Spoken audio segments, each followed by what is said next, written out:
today we are sewing another Sewcialites little 3-inch block.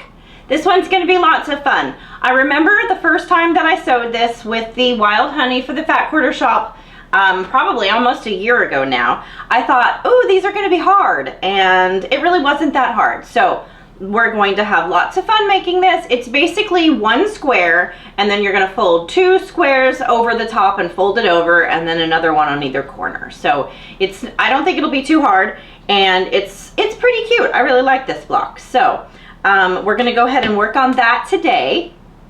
In the cutting instructions, I followed them exactly. No papers, no special cutting, just I followed it exactly. So for the bee cut, I chose a caramely color that was from the collection, and it's real close to my background color. So that means for piece A, I just cut the real light grunge that came in the Sunday Brunch. So have some fun, mix it up. Don't feel like you have to always follow the instructions. So I'm not using any background, just the A, which is the light pretty grunge. So next week we are making a kind of hard block, so I just want to prepare you. There's lots of little tiny rectangle shapes. There's some teeny tiny little fold over corners, and then there is a teeny tiny little pinwheel in the middle. And so, as I've mentioned in my previous videos, I'm not really a big fan of pinwheels. The centers always kind of look big and bulky, and they never quite line up just right for me. So so next week I'm going to do my patience zen. So anyway, next week might be a little bit of a challenge, but I know we can all do it. So back to this week. It's going to be lots of fun. So let's go ahead and get our rotary cutter out, get our pieces cut, and then we'll meet back at the sewing machine and we'll get this one done. It's going to be a lot of fun. Oh wait, I forgot. So last week, I guess I should apologize first. So last week I explained that I am making the rose for my quilt. So I'll pop up what the 3-inch quilt looks like. Fat Quarter Shop has asked me to make that. They're going to feature it along with Pat Sloan after they're finished at the end of the sew along. And so I have the cutting instructions for the setting pieces, and I didn't realize that that wasn't already released. So last week I gave away the instructions, the cutting instructions, and I'm sorry. I thought it was already in the packet that was given. Since it's not a mystery sew along, I didn't realize that it wasn't provided up front. Also, I've seen so many people in the Sewcialites Facebook group that are already doing their rows, and they have come up with some fun and creative setting blocks. Some of them are following this setting block, so I just didn't realize. So I'm sorry that I spilled the beans and shared information last week that I wasn't supposed to. But it is also kind of me. As I'm sewing this, I'm sort of doing what I would normally do, and after I have enough blocks for 4 or 5 rows, I would start putting it together, especially because I have to have that one quilted and bound and ready for the Fat Quarter Shop for a specific deadline. So I want to go ahead and start getting those rows together, get it loaded to the long arm, get my binding done, and then at that point I won't be able to show you the blocks anymore because they'll be going into the quilt setting. So it just made sense to me to go ahead and share it. So go ahead and continue to make your rows, have fun, do things the way that you would normally do them, and I'm not going to worry about a lot of rules. So sorry. Okay, so anyway, let's go ahead and get the machine out and get going. Okay, so I had my A's cut a little bit too big. I misread, so I cut them so they're 1 1/4. So what we're going to start is we're going to get our B out, and then we're going to put one of our colors. I'm going to go ahead and start with the pink one, and we're going to put that on the top left corner.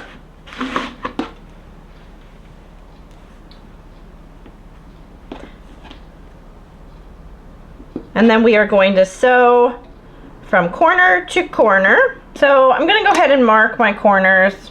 Sometimes I do and sometimes I don't. Since we're going to line these up though, I think it might be a good idea for me to go ahead and draw the line on them instead of trying to eyeball it with the seam tape. And I just used a regular pen.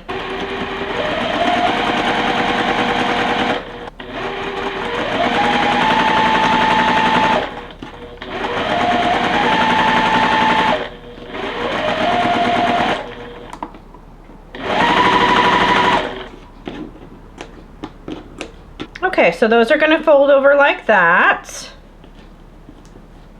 And they look fine. I think what I'm going to do though is I'm just going to finger press them over and then go ahead and sew the other C to the other side. And then I will press all of them at the same time. So let's go ahead and draw our lines on the back. So now we're just going to put it on the right hand corner of each block.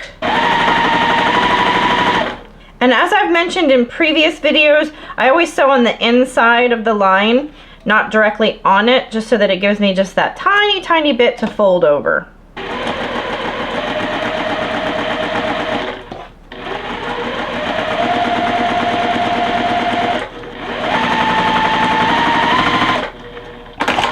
So that's going to give us just a tiny little line in the middle.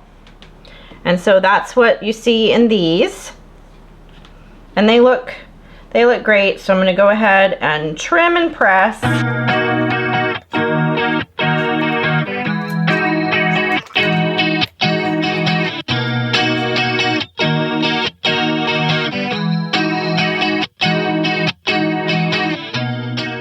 Now we're going to take them to the iron and I'm just going to press them over. Okay, so those look so cute.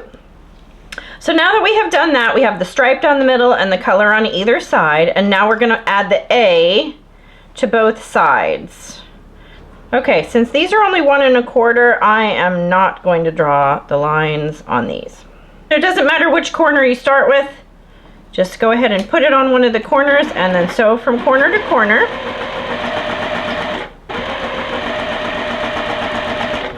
Just make sure that you're putting it even on your corner. Make sure your lines are matching up on all the corners.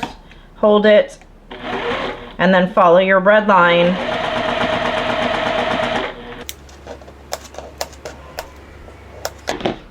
Okay, now we're going to do the pink side.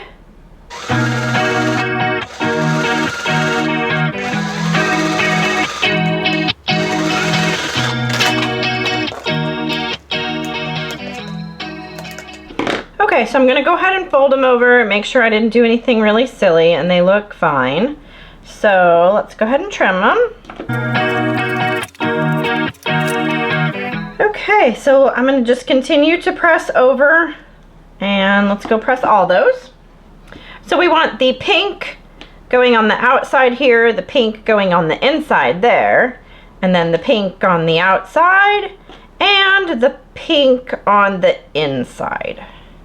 So that is how the instructions show that it should look. If you wanted to flip it a different way, you certainly could have. So do whatever you want to do. If you wanted to turn it this way and have all the colors going the same way, if you like that better, you can do that. So when we're sewing them together, you want to try to make sure that your lines are matching up. Mine look pretty good this way, so I'm just going to put a pin in the center part of it.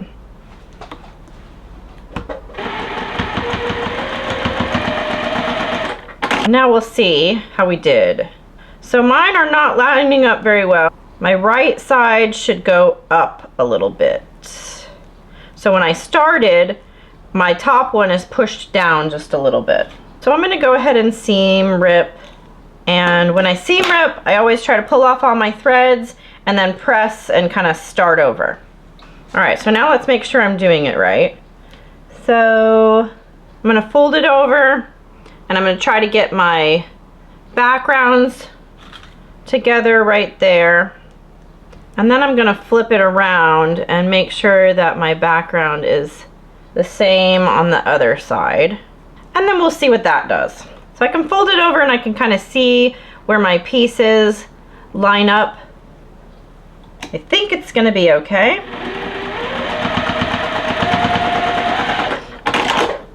Well, let's see. It's still not perfect, but I'm not perfect, so we're going to go with it.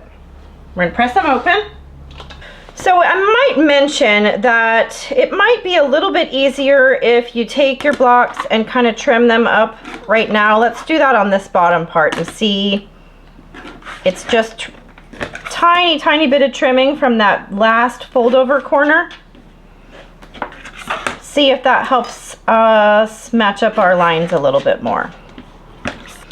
All right, so now this one we want the pink on the inside and the pink on the outside if we're following the pattern instructions. So then I'm gonna line up my background seam, and then I'm gonna flip it around and line up this background seam. Then we're gonna stitch.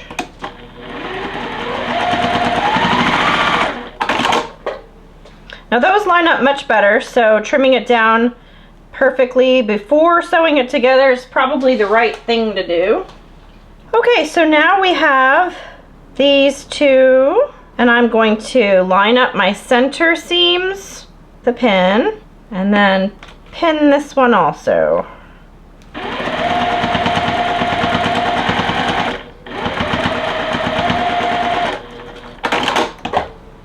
Okay, that worked out really well. That center seam looks good, so now I'm going to press it and trim it down.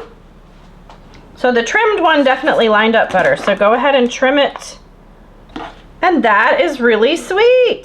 So I'm going to do a little experiment, just in case you're having a lot of trouble with this one, because it is going to be a little bit of a hard time to get those seams, all those seams to line up everywhere. So I'm going to make a suggestion. So I've cut this first block 2 inches, this next block 1 3/4, and then this other block 1 1/2.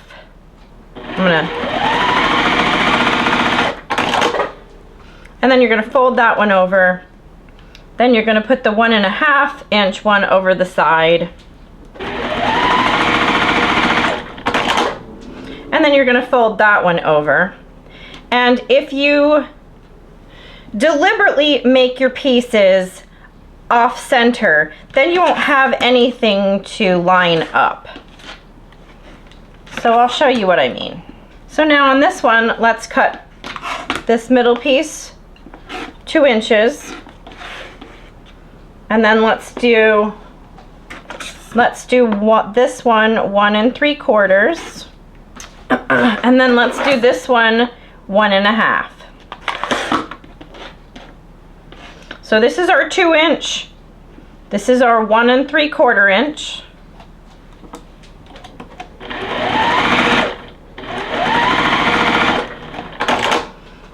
and then this is our 1 1/4. Let me press this one and then I'll show you. This isn't a very good example because I used 2 pinks. I don't know if you'll be able to see it, but let's go ahead and trim this down just a tiny bit so that it's square. And we'll do the same thing with this one. We'll trim it down just so that it's square. So let's go ahead and do the last little piece. These are 1 1/4. So the 1 1/4 is going to go over the edge. We'll put a 1 1/4 on this side. Actually, we're going to put the 1 1/4 on the bigger side.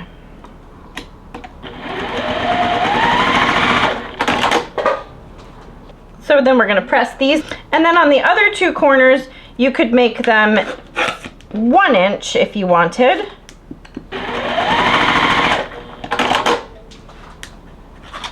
Let's cut this one 1 inch.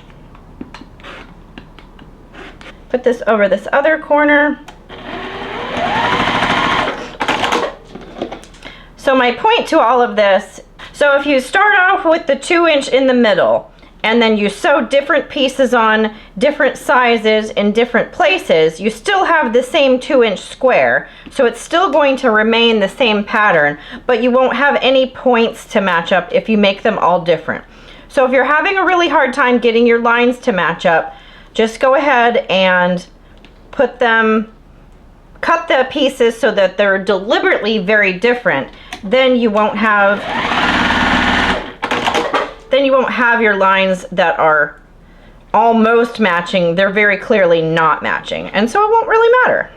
So that's my centerpiece. I'm not going to go ahead and do the other ones, but you get the idea. It makes it just a little bit scrappy, and if you're just having a really hard time getting your points to match on every single section, go ahead and just stop, cut them, make sure you start off with the 2 inch the 2-inch bottom one, and then cut your other pieces whatever size you want to, and then you won't have to match up your points exactly. So just a little idea. Okay, so I hope I didn't confuse you even more with that last little part, but the block turned out super sweet. It looks really good in both colors. I actually really like the pink and aqua with the kind of caramely color in the middle. Very, very sweet. And then, like I said, if you're having trouble, try cutting your pieces all just a little bit different so that you don't have to line up your lines, and have fun with it. Make sure you comment down below and let me know if I confused you, and I'll see you next week. Thanks a bunch for watching.